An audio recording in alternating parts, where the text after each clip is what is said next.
The earlier you get there, the earlier you can put the fire out. If you wait too long, it becomes extremely dangerous. So when I come in the morning, this is my shoe.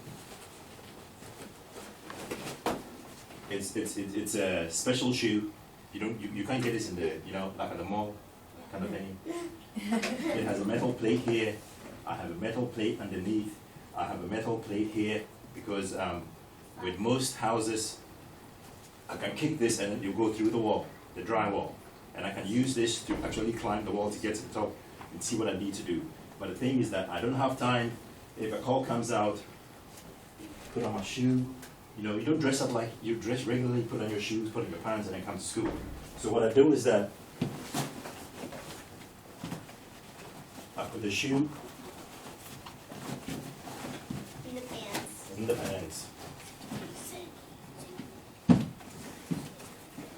So I put my shoe in my pants. I make sure there's nothing in it. I check my pockets. I usually have a small book. If I have to write something down, I have my knife. In a car accident, you have to cut the seat belt to get you out of the car. Then I have a small tube, just in case I need it. I check to make sure everything is in there. I check my outer pocket.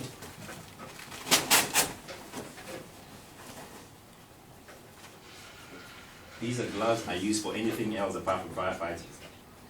And with us, everything always goes in the same place. These gloves I know is always here.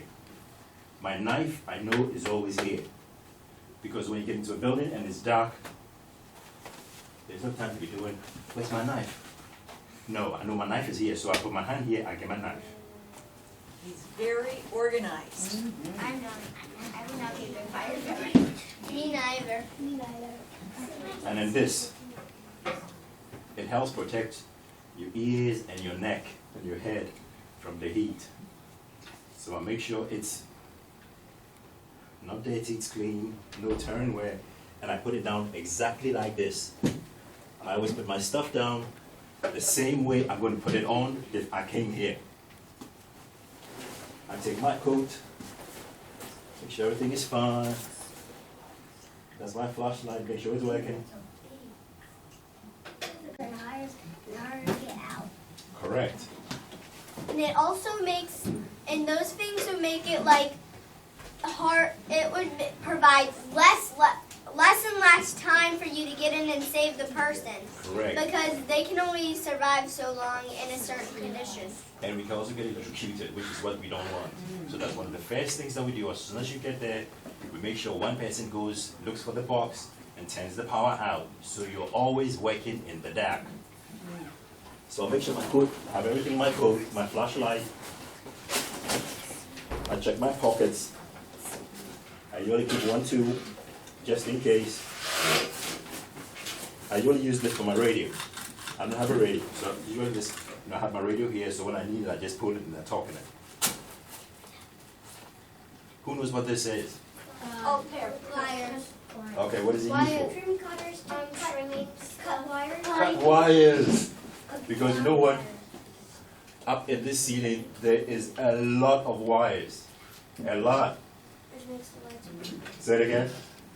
It makes you have Extra our lights and right, your lights, your computers, and it's very dangerous for us firefighters because we easily get hooked.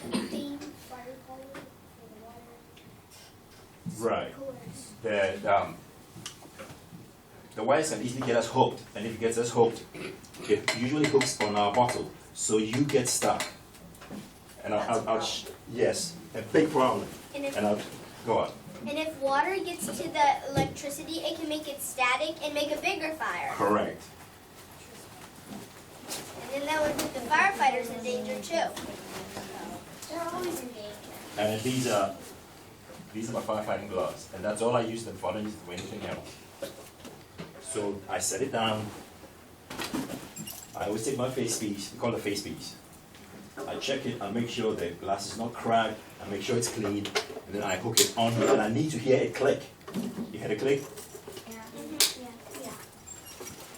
when I'm done, I need to check and make sure this is working and this is working. So I turn the bottle on. And I should hear that and hear the two beeps. So when that is done, I know this is working.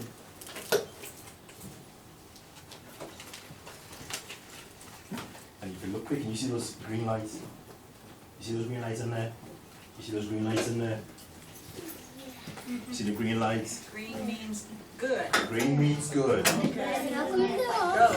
Ready to You see the go. green lights in there? So green means good, so it means it's good to go. Now this is a lot of equipment. How heavy is this for you to wear? It's about 75 pounds. 75 pounds, more than you guys. I weigh 80 Okay, time out. That was a quick question and a quick answer, so let's listen. As a firefighter, when you put this on and you have your air going, you cannot stand still for, I think it's 10 or 15 seconds, because the moment you do, that alarm starts to go off. So if you take a close look and look at firefighters, when they're standing on the scene and you see, they hear that you see them jump. So they reset the alarm, because that means if we are anywhere and we hear that sound, we know somebody's in trouble, because it's an alarm, okay? I'll let it go and I'll let you hear how loud it is. But when an emergency call comes and I come to my unit, the first thing I do is put this on, take my shoes off. I see it loud, all the other things going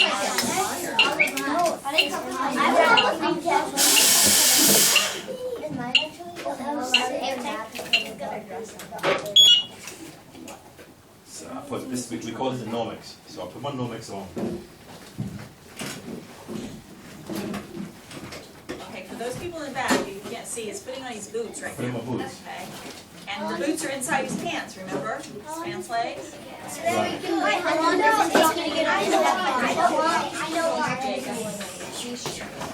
So you see, I'm doing it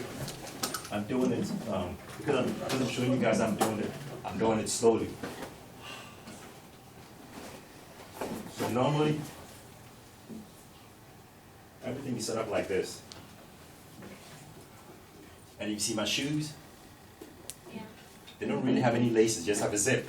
With the laces on the side, so it looks like as if it's laced, because I need to take it off real quick. Yes, indeed, there is no time to untie these shoes. Or shall tie it. Yep. They give us 1 minute. So when you look in the firehouse, you find out that guys walk around and usually their shoes are not tied or laced. And so, or their boots.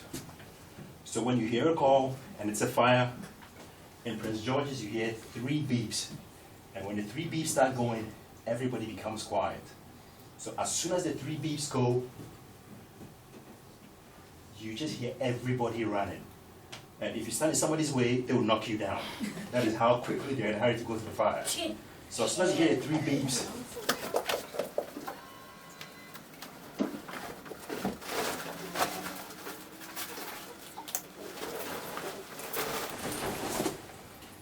I put this on. I cannot allow any hot air and gases to get in here.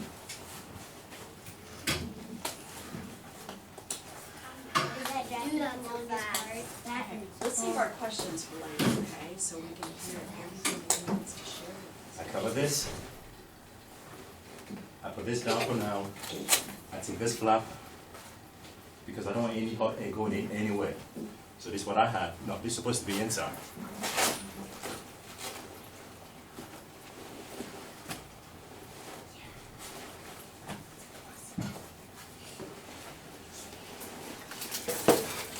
I take this.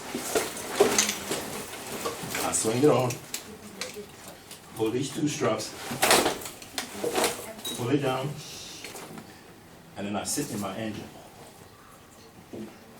When you get to the scene of the fire, and I'm getting down, I would take this. What do you think this is for? So prop the door open. Knocking down the door. Knocking down the door or forcing the door open. We'll put this in where you have the lock and we'll push your door and it will open. And then with this, one of the things you always do is that when you get to a fire, you want to make sure the fire is not on top of your head. So this, through that, I pull it down and I will pull all this ceiling down until I'm satisfied that there's no fire upstairs.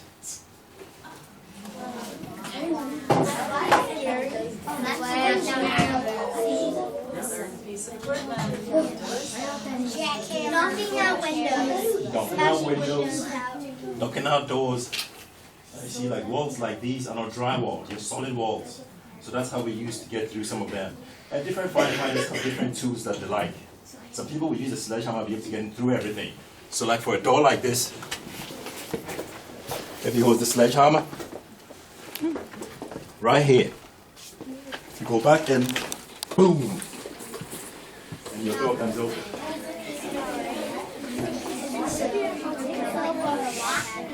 There's another important thing we use this for. And if you look at my pants, this is padded.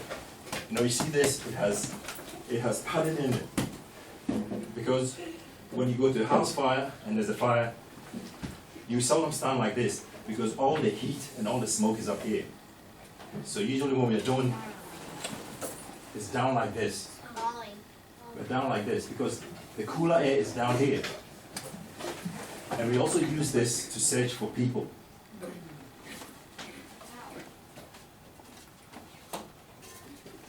So when we come in, and usually I want you guys to listen to this. When we come to your house and you're trapped in the room, you would always hear us shout, "Fire department." When you hear it, do not hide. You can say, "I'm here, I'm here," so we can get to you quickly. Oh, the other thing with this is, I always have to have this way. Because I can't afford to get heat and smoke down here, so this what it looks like. But when I'm dressed like this. We get to the door. I take my tool. I take my helmet.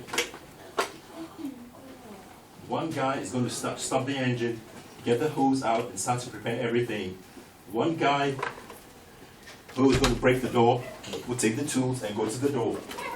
One guy will take the hose, and what we do is we come to your door, we all go down.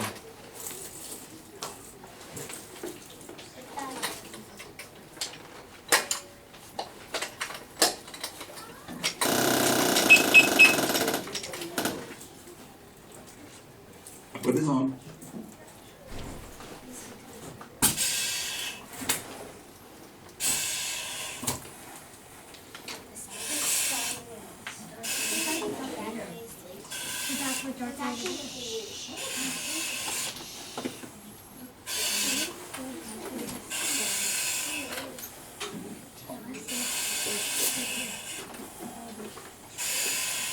When you hear that sound, it means I'm breathing in air. Okay? So if I come to your house, you're not going to hear me talking normally. This is what you're going to hear. Fire department! Fire department! And you guys are going to say, I'm here.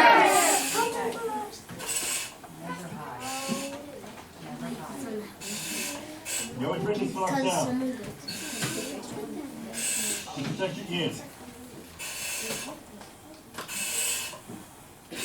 And this comes here. you're standing still too long. Did you hear that beep going on? So when you come to your house, this is what you're going to hear, this is what you're going to see. Remember, we don't hide. That's a good thing.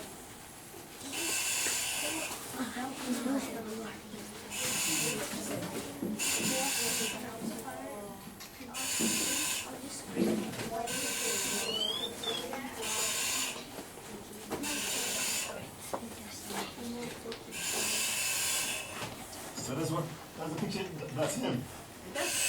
There he is. He decided to use an axe. I will use a sledgehammer. This is an infrared camera. It uses to show when there's heat anywhere in the house.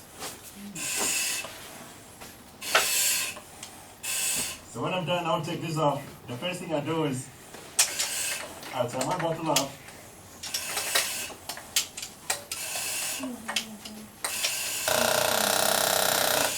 When you hear that sound, it means my air is finished. And I am clicking.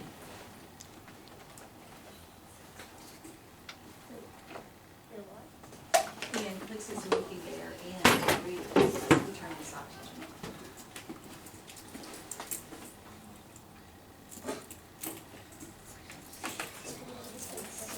You see how I'm sweating? Yeah, it's hot. Because it's hot. It's hot in there because it protects you from the infrared. Yes, indeed. It's extremely hot in here, and it's extremely hot in the house. But you're safer in here than in the house. I mean, than in the hot environment. And this is my flashlight. It's usually has a special beam, so when I turn it on, usually you can really see the beam through the smoke. Question? I was just going to say that I am used to having it hot because in my neighborhood, when I was sleeping, I got woken up because in my neighborhood someone's house was on fire, and I was trying to put a cigarette because they're having a cookout, and then I heard a whole bunch of fire. Okay, Mia, that's a great story, but let's only ask questions. If you have questions, are you ready for questions? Yep. One other thing, you see this?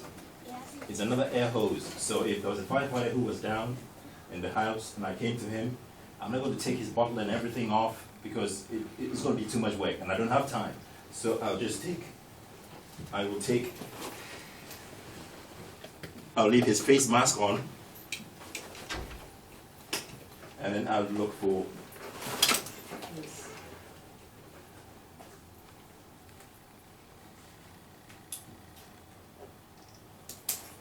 this comes off, and I'll take his hose and connect his hose here. One mine is still here, so both of us will be breathing from this. But with this one, this bottle, I have about 45 minutes. And after 45 minutes, when it's 10 minutes, the lights in my face piece will start turning red. And when I have 45 minutes of air left, you hear the bottle start to make that noise. It means get out. It doesn't matter what you're doing, get out.